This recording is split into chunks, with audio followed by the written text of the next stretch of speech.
আজকে উল্টো রথ আর উল্টো রথেও জোরালো রাজনীতি। দীঘার রথযাত্রা উপলক্ষে পদ্ম শিবিরে কটাক্ষের ঝড়।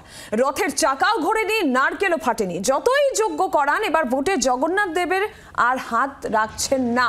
মুখ্যমন্ত্রীকে এই কটাক্ষ করেছেন সুকান্ত মজুমদার।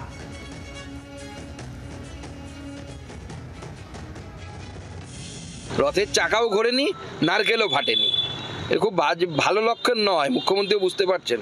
এরপরে ভোটের আগে দৈতাপতিকে ডেকেও পাঠাবেন, বাড়িতে যজ্ঞ করাবেন, সে খবর আমার কাছে আছে। যতই যজ্ঞ করেন, এবার জগন্নাথ দেব আর হাত রাখছেন না।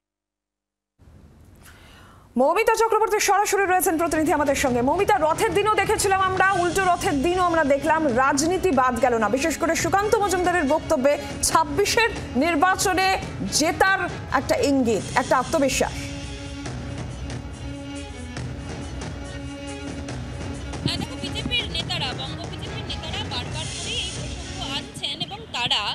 শুধু সুকান্ত মজুমদার নয়, শুভেন্দু অধিকারী, শ্রমিক ভট্টাচার্য, নতুন যিনি রাজ্য সভাপতি হয়েছেন, তিনিও বারবার করে এই বক্তব্যটাই আনছেন যে যতই জগন্নাথ দেবের পুজো করুক না কেন তৃণমূল কংগ্রেস, জগন্নাথ দেব আর সহায় হবে না।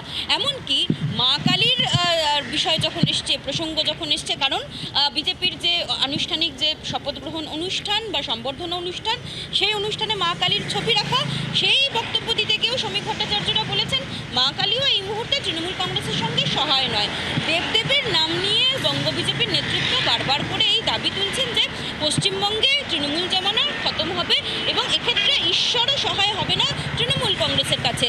জগন্নাথকে কেন্দ্র করে, জগন্নাথ দেবকে কেন্দ্র করে যে টানটান তরজা শুরু হয়েছিল, সেই তরজা তৃণমূল কংগ্রেস বনাম বিজেপির মধ্যে যে তরজা, সেই তরজার যে ইতি হচ্ছে না, তা কিন্তু এই একের পর এক মন্তব্য এবং সুকান্ত মজুমদারের যে মন্তব্য, সেই মন্তব্যের পর আরও এক ধাপ উস্কে দেওয়া হয়েছে, তা নিঃসন্দেহে বলা যায়। কারণ জগন্নাথ দেবের চাকাও ঘোরেনি, নারকেলও ঠিকঠাক ফাটেনি, সেই দাবি করে সুকান্ত মজুমদার বলছেন যে 26-এ তৃণমূল কংগ্রেসের পাশে সহায় হবে না কোনো ঈশ্বরই, এবং সেক্ষেত্রে বিজেপির দিকেই যে সহায় হয়েছেন তারা, সে বার্তা দিয়ে তিনি বলছেন বাংলা জয় করবে পদ্ম শিবিরই।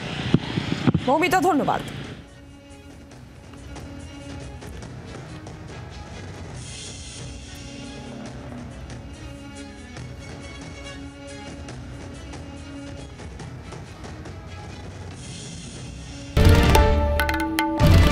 বাংলার আওয়াজ, বাঙালির আবেগ, জি 24 ঘন্টা।